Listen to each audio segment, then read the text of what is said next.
Hello, my friends. Today we're going to talk about punting. Punting.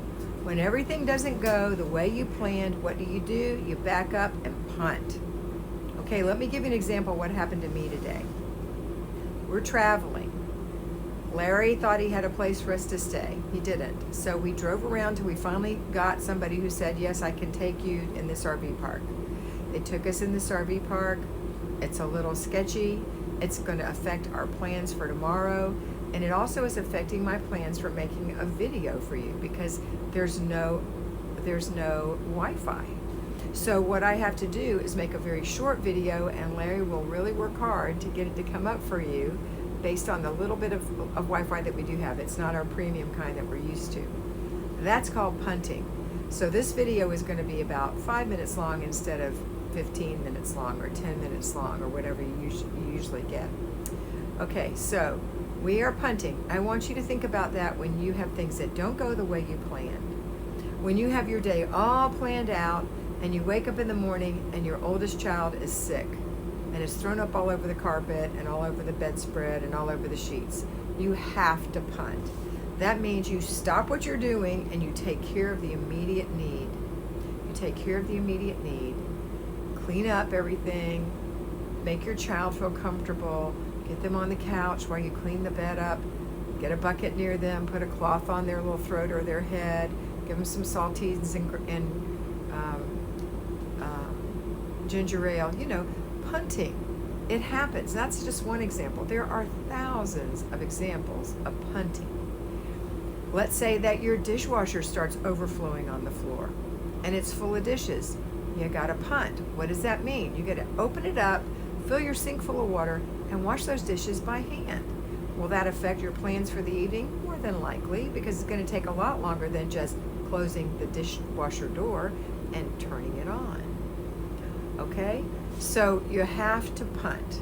You have to make do. And you have to not bemoan what you can't do. Life changes. Things happen. And you know what? Your plans are not in stone, whether you think they are or not. And if you become so rigid with those, then you're going to make yourself really miserable. So you have to be flexible. You have to be able to change your plans. You have to be able to punt. Okay, so today, yesterday, last week, last month, I know you can think of an example or 2 or 5 of when you had to punt. How did you react to that? Were you so mad that you couldn't see straight? Are you still mad at that contractor or whoever it was that let you down? Your husband, your child? So you can't be that way because it steals from you your joy. And if you want to remain centered and you want to remain in control, you know, remember when we talk, and you may not remember if you haven't been around long enough, the FlyLady system. I want you to have peace in your life, control in your home, and learn how to finally love yourself. You can't do any of those things if you're not willing to back up and punt. And do you know what? Sometimes things turn out even better when you do. Okay, this is a short video, like I said, but I want you to really think about what I'm saying. And I'm making it short, number 1, because I have to have enough room to make it go through, but number 2, because I want you to think about this. It needs to be a little punch in the gut that says, wow, I'm really resistant to punting, and start being more flexible. That does not mean that you are going to just say willy-nilly on everything, I have no plans. That is not what I'm saying at all. I'm saying when your plans don't work out like you thought they would, back up and punt. Okay, that's it for today. I hope you have a wonderful day.